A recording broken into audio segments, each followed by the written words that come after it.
For a great cup of joe, there's one thing you should know. Your morning brew can also be playful. Buff Boy Brewing guys make the temperature rise. And you surely feel naughty when you swallow our coffee.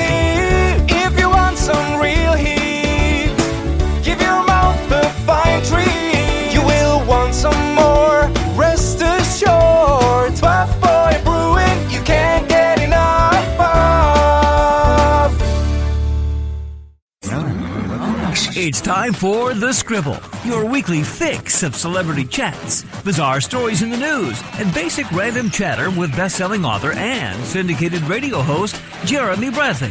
Make sure your seat is in the upright and locked position and your barf bag is securely in place. Here's Jeremy Bradley. Thank you very much, Larson. Jeremy Bradley here. This is The Scribble. Thanks for tuning in on your favorite podcast app, and happy Friday to ya. Now, here's the deal, everybody. I'm used to hearing crickets, figuratively. I'm used to hearing crickets when I make a joke and it doesn't land, and you look around the room and you're waiting for the ba-dum bump, and just nobody has a reply, right? Today, there is literally a cricket outside the window. Now, the window is closed. I mean, obviously we closed the window because, you're doing a broadcast, right? You don't want the outside noises. You can still hear it. We have very, very thick... I'm in a studio right now. We have very thick windows so that you can't, hear the outside traffic, whatever it is. But unless it's a goddamn cricket, literally right outside, we don't hear very much. And somehow this cricket is penetrating... penetrating the very thick glass windows that we have here. So anyway... just thought I'd share that. What a week it has been. Oh my heavens. We're talking current events today on the show because it started, I guess it's technically started last week with Anne Heche, blasting through a neighborhood. She's, as of this episode, in a coma and could face felony charges, and cops are suspecting drugs. So we're going to talk Anne Heche, but at the same time, do you feel sorry for people when they do wrong? And I'll tell you what I mean by that coming up in the first segment of the show. And then the Trump, now this is where it's being called a search, a raid, depending on how you look at it, right? If you're on his side, it's a raid. If you're on regular people's side, then it's just a search. Oh, I'm going to get letters already. Cricket, where's the cricket? Send me something. But it's one of those things where I'm just amazed at how the United States, full disclosure, Canadian here, I'm just amazed at how he has the power to spin this and that people believe it. Now, I don't take one side politically or the other. Like I said, I'm a Canadian, so for me, I'm just sort of like, whatever, you guys vote him in, you do what you want in your country. That's not my thing, right? And it's great to sort of stand on the sidelines and watch this, because there's a part of me, and and I've got to tell you, I know people in many other countries, and I've had discussions. One of my friends in Australia, and then one over in the UK, in England, and we have had the discussion about you kind of hope that he gets voted in again, because that's just going to be just delicious for onlookers. Now, of course, when it affects your country and things like that, right? Obviously, the U.S. has trade with Canada and with the U.K. and Australia and all those places. So, it does affect certain industries and things, and it did when he was, in office. But just from the sheer entertainment point, I've always been a CNN watcher from the time I was in high school, because I enjoyed news and I was going to be a journalist, and I took journalism in school. So I was just fascinated by this whole breaking news thing, that you could watch, a car chase and from the helicopter, and they're showing those in LA, or when there's something with a plane and you're watching it land and you just don't know what's going to happen. Is it going to start on fire? Are people going to get out alive? Like, it's just fascinating. And that's why I always like news. But with this, you're sort of sitting and watching going, this was 4 years of entertainment for all these non-Americans who are watching from, elsewhere. So we'll talk about the Trump thing. I guess I sort of did just cover it, but I do have a little bit more to go on about that later in the show as well. And one of the other things I want to wrap up, if there is time today, the whole thing, tell me, you've probably been told this before. You wouldn't understand. Tell me, somebody has told that to you? You wouldn't understand. You know what? You wouldn't understand. You wouldn't understand. You wouldn't understand. Just stop. You wouldn't understand. You're just not even, you wouldn't understand. So those are what we're going to talk about today. If there's more time, then I've got more to talk about, but we'll get into those 3 subjects on the Scribble, and it starts right after this. This statement has not been evaluated by the Food and Drug Administration. This product is not intended to diagnose, treat, cure, or prevent any disease. No offense, but are you a little fat when you look in the mirror?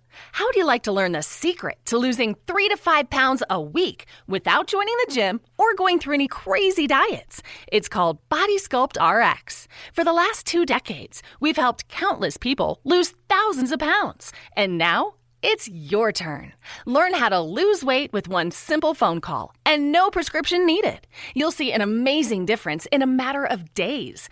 Don't believe us? We'll offer you a risk-free money-back guarantee. So, if you're ready to start losing weight, call right now and get a free month supply with your first order of Body Sculpt RX. Call now. You have nothing to lose but the pounds. 800-459-6838. 800-459-6838. 800-459-6838. That's 800-459-6838. Listen up, guys. Are you experiencing any of the following? Fatigue, less drive, poor performance? If so, you may be one of the nearly 30 million men in the U.S. today dealing with ED. But did you know you don't have to pay hundreds for a prescription anymore? And you don't have to deal with the hassle of seeing the doctor or the embarrassment of going to the pharmacy for a certain pill. Now with one free call, you can find out how Herbal Virility Max can help you feel like a man again. For over a decade, Herbal Virility Max has helped guys just like you put a smile back on their face with improved performance and drive. Call today and ask about our buy one, get one free offer. Save the money, save the hassles, and get the better blue pill. Dial 800-578-0179. That's 800-578-0179. 800-578-0179. JB here, back on the Scribble. Okay, so this Anne Heche thing. Now, here's the deal. I realize that mental illness is a bad thing. Addiction is a bad thing. Certainly. Absolutely. Okay. But I also feel when you make choices, then it's on you. Now, this is where you're going to go and say, you don't understand the power of an addiction. Well, here's the deal. What did I just say like 2 minutes ago? This whole you don't understand thing, right? I, at one time, had, and this is you're going to think that I'm making a joke, but I'm not.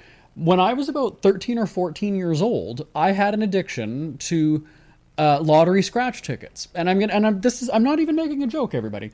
When I worked at a golf course out at the lake, where my parents have a place at the lake, we used to, when it was boring and in the afternoon or early evening and nobody was coming in or it was raining or something like that, I would go to the general store down the street and, I would collect money from, a bunch of the staff, and then I would go and do the lottery ticket run. And because you're out in the country, it wasn't like, oh, well, I need to see some ID kid. I mean, just things were different out there, especially at that time as well.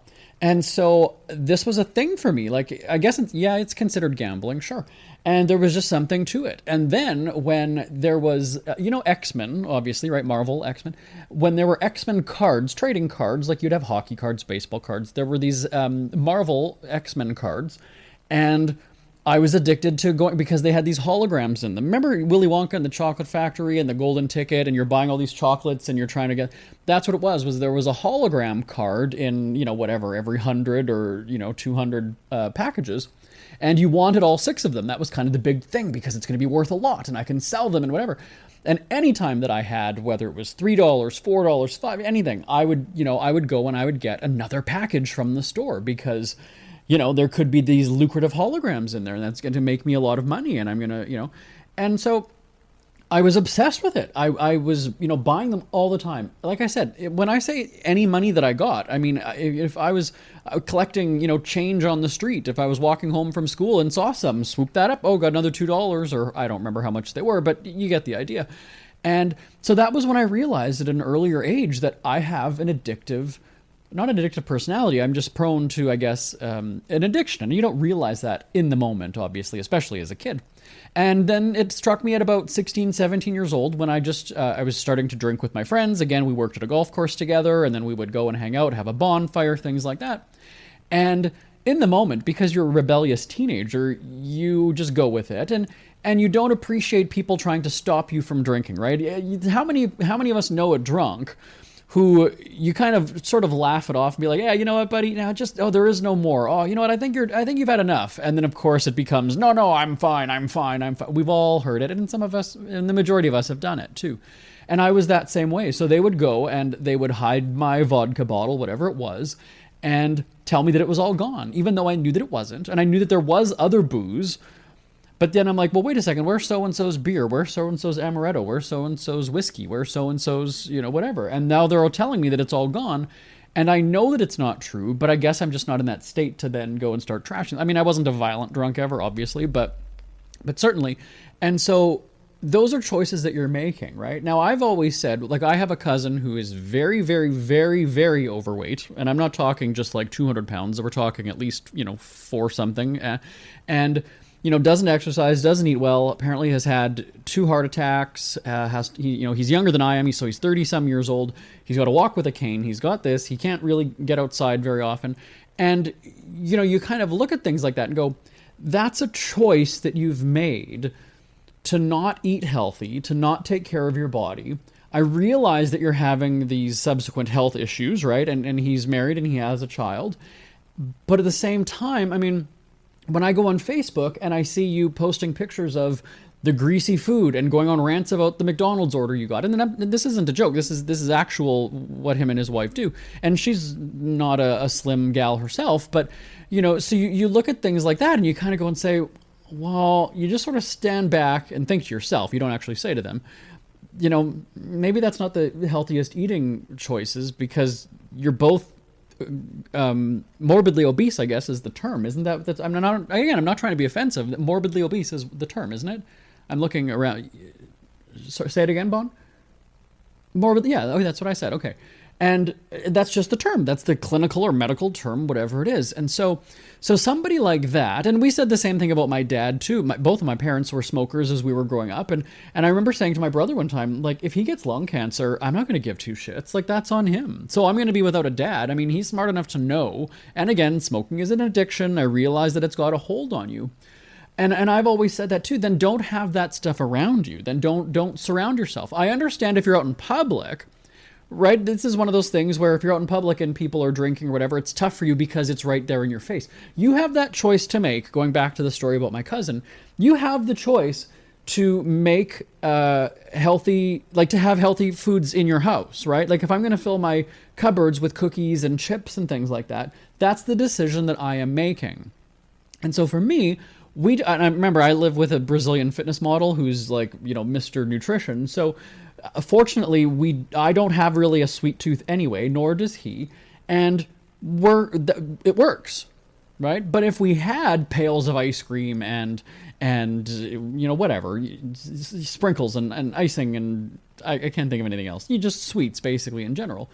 Or soda, pop, whatever you call it, Pepsi, Coke, all these things, then that's you enabling yourself, right? If I know that I have a sugar addiction, then when I go grocery shopping, or if I have and I would almost then not trust myself to go physically grocery shopping, I would use an app and then go and just say, you know what, no Pepsi on my order. And then I'm not going to be tempted because it's not on the order, it's not coming to me. I understand then if you're in a store and you see it and it's right there, but again, you have the capability to not pick it up and put it in your cart or basket or whatever it is you're shopping with, right? And so this is kind of where, it goes back to that whole question of, do you have sympathy for somebody when they make a stupid decision like that? And Anne Heche, again, the investigation continues. She's in a coma, as I said, where, she made the choice to drink and drive. Thankfully, she didn't kill anybody, right? I mean, she did injure somebody when she crashed into a house. So that's, that's bad, but it could have been worse, clearly. And, that's one of those things where you go and say, or do you go and say, well, you know what? She's in a coma. Sucks to be her. Yeah, way to go, bitch. Look what you just did to your life. No, I'm not saying that's what but do you feel that way, right? And there are people who would take that stance.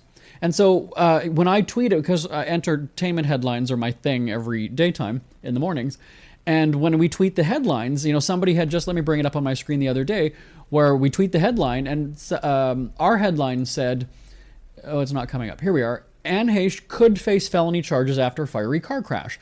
Somebody replied, could, ? She 100% should. So you see the people here who have no remorse, that's the word, no remorse for Anne. You know, she's stupid, she did her thing, she endangered other people, she deserves to be in a coma, is what the consensus is a lot of these people on Twitter are having. So that's my question to you. Send me an email, live@jbonair.com. You know, I've always looked at it as, you know, when you see on the news that there is a pedestrian or car crash involving a pedestrian, and naturally you all of a sudden feel for the person who was on their feet, right? You feel sorry for the person who was walking, who was hit by the big mean car, because it's going to be the car's fault, because the car is the big machine and the person driving wasn't paying attention, following the rules of the road. I then go and say, well, if the person kind of just walks out into traffic and gets blown off their feet by this car, well, you kind of feel bad for the driver of the vehicle who's going to be traumatized because they're not expecting, right? It's no different than when you hit a deer. That's not necessarily your fault, but again, you're keeping your eyes on the road. Sometimes it can come out of nowhere. That driver is going to be traumatized. So, you know, everybody's going to feel bad because the animal is the victim. The animal doesn't know better. And I would say the same thing about a pedestrian. Do you feel bad about the pedestrian who gets smoked by the car and cracks their head on the sidewalk because they stepped in front of it? I don't feel sorry for the pedestrian because that's your own stupidity. That's your own, you made that decision. You made that choice. So, and now again, going back to the Haish thing, this is where, like I said, there could be mental illness, there could be addiction. We don't know the story yet because the investigation as of this recording continues. But do you feel sorry for Anne? Maybe she's got the alcohol addiction, but then if she's got it in her car, as what police are suspecting, again, according to reports, I'm not reporting that as 100%, the investigation continues. But if they're suspecting that she's got cocaine and fentanyl and some sort of alcohol, then that is on her because she has made that choice to be around it. She's made that choice to either buy it, have it in her house. She's made that choice.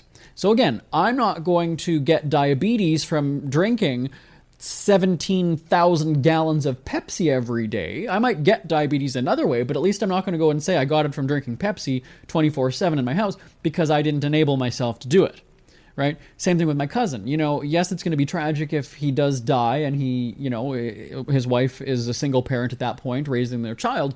But again, at the same time, you're almost 40 years old, bud. You know what healthy eating is. And as a parent, you should know better because you want to instill those positive eating habits into your child. I would just assume, again, I'm not a parent, so I wouldn't understand. More on that in a second, right? But, you know, that's the thing. Do you feel sorry for the guy who's got the, you know, clogged arteries, the bad heart, the cane, the handicap parking spot, and all these things, when he's basically doing it to himself? He's kind of just killing himself, essentially, right? Send me an email, live@jbonair.com, and let's get to the Trump Mar-a-Lago.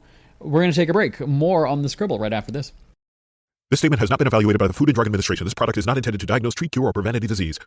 Are you in bad pain? You know what I mean. Your knees hurt, your shoulder hurts, and your back. Oh my God, your back. They're constantly killing you. And I'm sure you've tried every pain pill or cream available at the drugstore. Am I right? Well, here is something you haven't tried. Pain Absolve. Pain Absolve is not available in any drugstore. The only way to get it is by calling today. We're so confident that it will work for you that we offer a free bottle with your purchase, no prescription needed, and best of all, each purchase comes with a money-back guarantee. Call now to find out how you can get Pain Absolve and get rid of your pain. Call 800-319-0582. That's 800-319-0582. 800-319-0582. Call today, 800-319-0582. Who are the Kardashians feuding with now? What did that little thug Justin Bieber do this time? Who's getting hitched? And who's headed for Splitsville?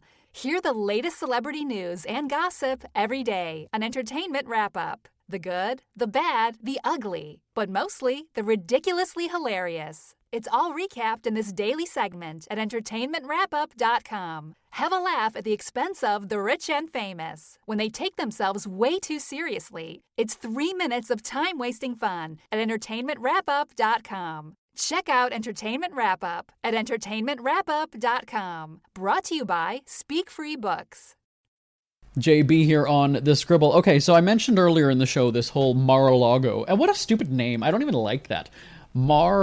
Mar-a-Lago. Mar-a-Lago. It's just such a stupid name. Anyway, the Trump raid or the Trump sweep or the Trump, investigation at his Florida property. Again, as a Canadian, I can tell you that it's just delicious. It is so juicy. We just love seeing this kind of thing on the news. And I'm just so impressed that he has the ability to spin this. I mean, I took PR and journalism and everything in school, so I recognize spin when people do it, and I'm just fascinated though that people buy into it. And the fact that people just go and say, "Oh, he's an idiot," whatever. Clearly, he's smart enough to come up with these stories that people believe. Now, is that saying something about him, or is that saying something about the people believing it? I mean, that's up for debate as well. But it's just incredible to me that, the average onlooker, and when I say average, I mean that as like the majority of people watching or listening. The average person is kind of going, "Oh my God, he's full of shit. Like, how could anybody believe him? That's just such a crock." And then you have that large, we're talking tens of millions of people. So it's not like we're just saying that he's only convincing 4 or 5 people, right? I mean, there's people that are, protesting and now like threatening people and showing up and going places. And I guess somebody was just killed or something, threatening the FBI. Did that happen Thursday night? Somebody will tell me if I'm wrong on that, right? There was some kind of a security breach. Nevertheless, that, you just kind of look at this and go, wow. Now, I wonder, though, here's the deal, because the reason that this came about is that my computer, and I'm going to bring up, a web browser here.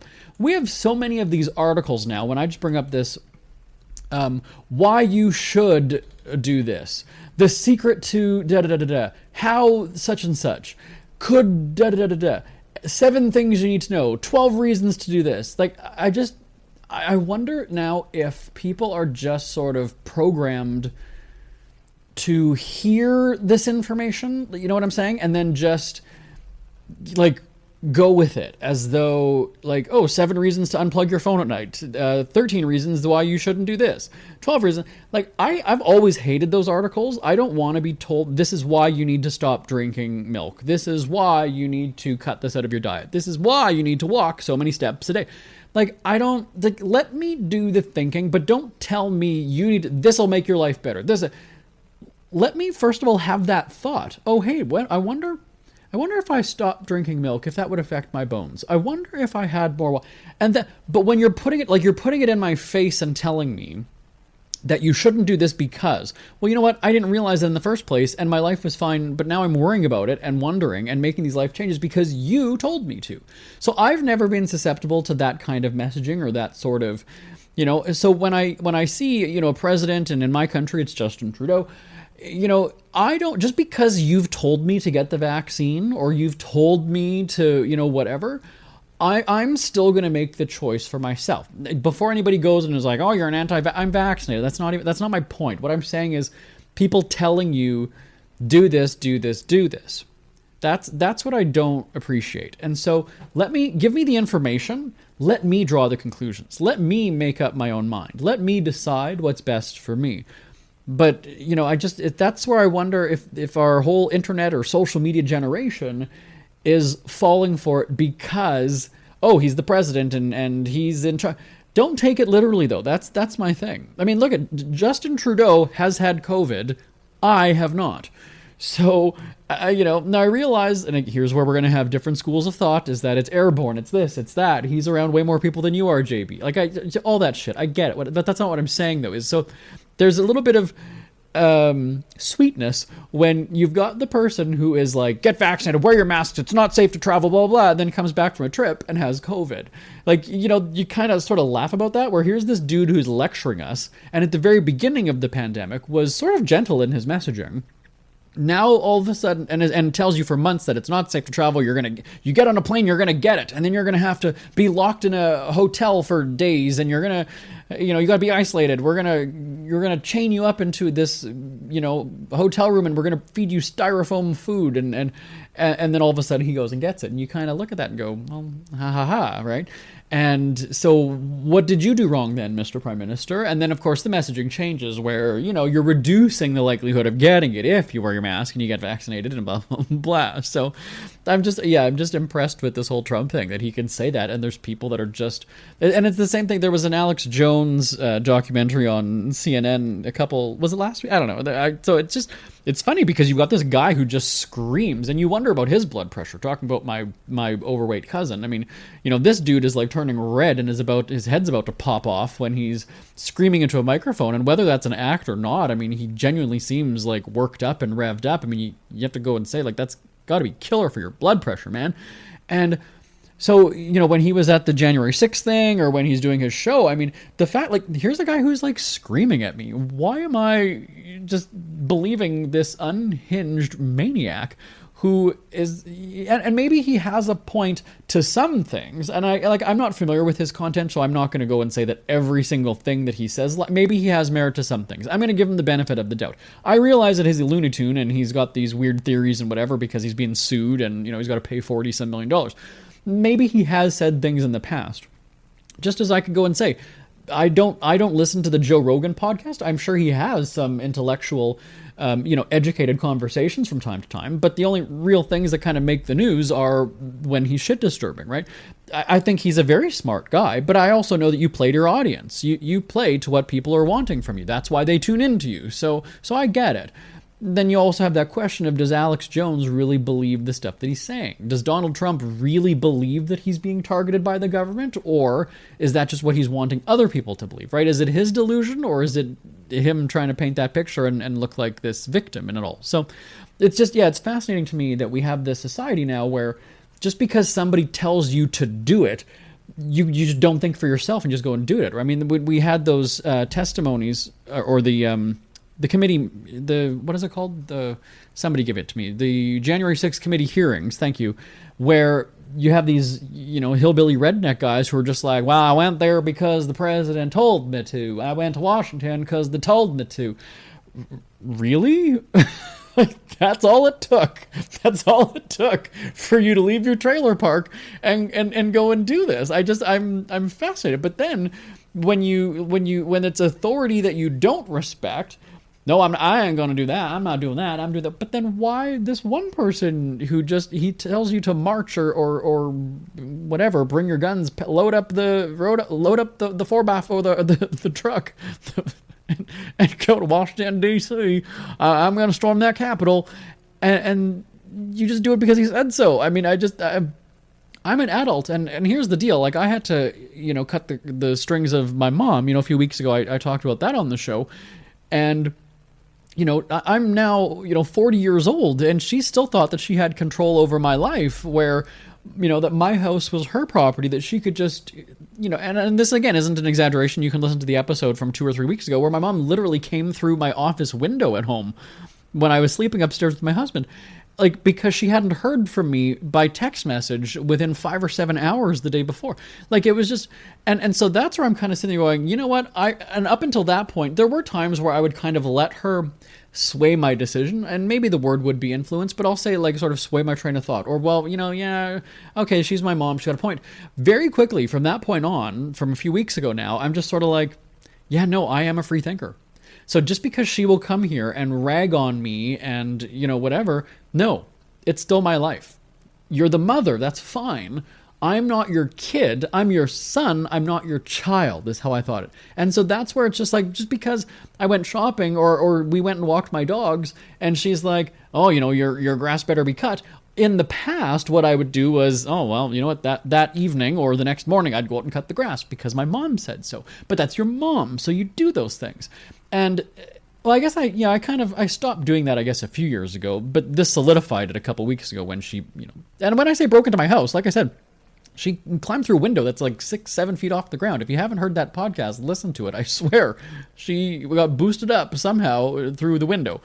And my dad was there too. But anyway, so that's where I'm amazed by this whole Trump thing, where just because he says, go to Washington or do this, or I'm the victim of a raid, and it's that people just, I don't know. Anyway, tell me your thoughts. And I realize that the majority of you are going to agree with me, but tell me what you think about people believing it. I'm not saying give me your thoughts on Trump. I'm saying your thoughts on this whole influential society. That's, I'm an influencer because I'm a newspaper columnist and I'm, a radio host and things like that. I don't look at it that way because I've never thought that people are tuning in. And because Jeremy said so, I don't buy that shit. I just don't. Send me an email, live@jbonair.com. We'll be back right after this. Isn't it crazy that you wait for payday, but before you know it, you're strapped for cash again? It's time to stop blowing your money and become a smart spender with the book, The Official Guide to Being an American Cheapskate at cheapskatebook.com. Learn simple ways to cut costs at home every day and during special times of the year. Don't go broke at Christmas. Don't remortgage the house for a fancy vacation. The book is filled with tips to save you money throughout the year. Check out the best-selling book, The Official Guide to Being an American Cheapskate at cheapskatebook.com or on Amazon and iTunes.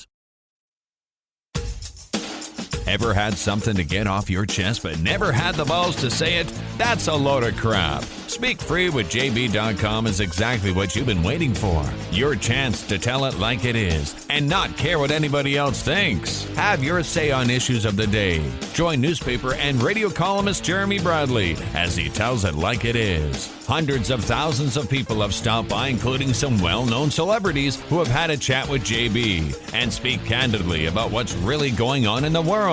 You can join them too. Have a rant or a rave. Be brave and head on over to www.speakfreewithjb.com now. We are almost out of time already, but I wanted to get into this whole you wouldn't understand thing because that's sort of what I've just been talking about this entire show. You wouldn't understand because you're not a parent. You wouldn't understand you're not a woman. You wouldn't understand you're not gay. You wouldn't understand you're not black. Now, I think back a few years ago when on The View there was a screaming match between Whoopi Goldberg and Rosie O'Donnell, and they were talking about racism, as they always do on the show. And Whoopi told Rosie, you wouldn't understand racism. You're not black. You wouldn't. And Rosie's argument was, I don't have to be black to understand. I understand what racism is. Just like, you might not be the victim of racism, Rosie, but you can still understand it. I might not be a parent, but I can understand how a parent feels about their child and wanting to protect them, wanting to be there for them. I get that. I always have felt when I'm told you wouldn't understand, that's a lazy person's way of disregarding your opinion and just going and saying, you know what, you're too stupid to understand, so don't even bother. You're not a parent, you wouldn't understand, Jeremy. You're not a woman, you wouldn't understand. No, then educate me. Educate me. But that's you trying to give me the brush off and just going and saying, you know what, we don't see eye to eye, you wouldn't understand. That's me calling you stupid. You know, you're not gay, you wouldn't understand.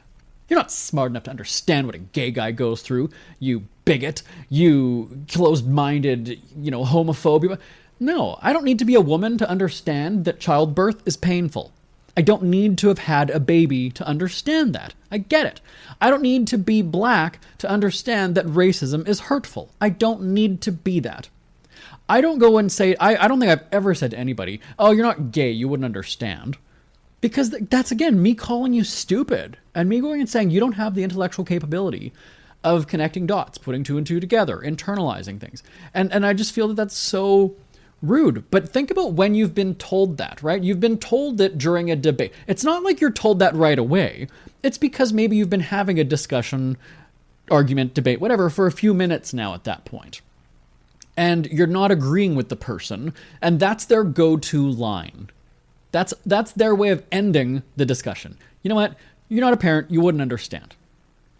That's because there's no, right? And if you fired back with, then educate me. Make me see the light, oh great one. Educate me.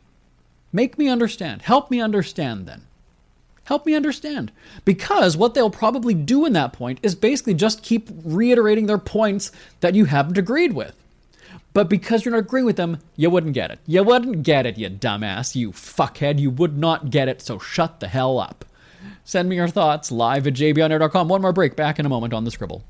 We hear you chirping. Get scribbling. Tweet up The Scribble at The Scribble Show. Join the discussion with Jeremy Bradley. It's all going down right now on Twitter at The Scribble Show and at thescribbleshow.com.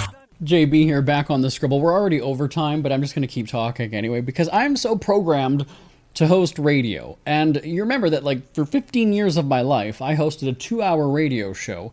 And in that regard, I mean, you can't really go overtime. You kind of have to, we've got literally 7 seconds left, and if you don't stop talking, you're just going to be cut off and nobody will hear you. I mean, that's the world of radio. And so for this podcast, because people have sort of asked, well, why is it always 30 minutes on the dot? Why is it always the exact same? Because I want you to know what you're getting. Like, I don't want to go and say, oh, you're going to listen to this every day on the treadmill because you know that it's 30 minutes and that's what I don't want to do 25 minutes one week and then you're going to have a 3-hour episode the next week because now you're just going to be like, oh crap. So this way you can incorporate it into your routine. And now there is somebody, when I give the example of the treadmill, who she's told me, you know, I start every Friday Friday morning, afternoon in the, at work at the gym, they have, you know, different workout classes, whatever, at lunchtime. And then she stays in the gym after. And she's like, that's how I know my 30 minutes of my break or whatever is left, is because it's your episode is 30 minutes. And so that's how I know. Now, of course, yes, we do go over the odd, very rarely. I'd say of the however many episodes we've done, we're on 391, it looks like right now. I would say that maybe 10 of them, maybe 10 episodes have been longer than 30 minutes. And so I just like to keep it that, you know, consistency so you know what's happening. And then during one of the breaks earlier, when I was talking about Alex Jones, one of my colleagues had said, does he remind you of Hulk Hogan? And I said, well, Hulk Hogan would like rip his shirt open. And then somebody said, well, he's done that. But they meant by the voice that he's, I'm going to get you, you know, that deep sort of a growly voice. And I mean, I had to flip back into that, you know, childhood of watching, you know, Hulk Hogan on a wrestling show back in the day. And then somebody said to me, he was on the radio with you. Listen to the fucking clip. And so, I'm not kidding you, I only had like 10 seconds of a preview. Somebody said, yes, at one point during our interview, he kind of did the voice. He did the Hulk Hogan voice. And I was like, okay, now when I think about hearing Alex Jones in that documentary that I referenced, okay, I get it. Yeah, I sort of see it. But I mean, you're talking Hulk Hogan wearing like yellow and red and tassels and whatever, and then Alex Jones just, you know, but I see the connection. So once again, my email address, live@jbonair.com, live@jbonair.com. Everything that you think about the whole Anne Heche thing, do you feel sorry for the quote-unquote victim, or is she the perpetrator? Is she, you know, the bad guy, the antagonist? Is she in the wrong here? Do you feel sorry for her that she's in a coma? And again, it sounds heartless to say that, but the reality is, you know, if she's making foolish decisions, what happened if she would have killed somebody then? You know, you don't feel, just because she got injured, something that she did, do you feel sorry for her or for her? Live@jbonair.com. The whole Trump quote unquote raid thing. Now, again, we're not saying, I'm not asking, do you agree with Trump? I'm saying, do you believe, or why do you think that people can believe the spin and be so influenced by somebody and believe that every word that he says is the gospel and then do what he says because he says to? Again, live@jbonair.com. And what do you think about being told you just wouldn't understand? You just wouldn't understand. You're not a woman. You're not gay. You're not black. You're not whatever. You're not a parent. You wouldn't understand. So just stop. Just stop. Don't even bother trying. You wouldn't understand. You wouldn't. You wouldn't. Like, it's above your head. Like, it's out of your league. Don't even bother trying. Fuckhead. Send me an email, live@jbonair.com. My name is Jeremy Bradley. This is The Scribble. I will talk to you same time, same place next week. Bye-bye for now, everybody. Want more Scribble? Check out thescribbleshow.com for past shows, celebrity interviews, cheapskate tips, and more. That's at thescribbleshow.com and on Twitter @thescribbleshow. The Scribble is a speak-free media presentation. If you want some real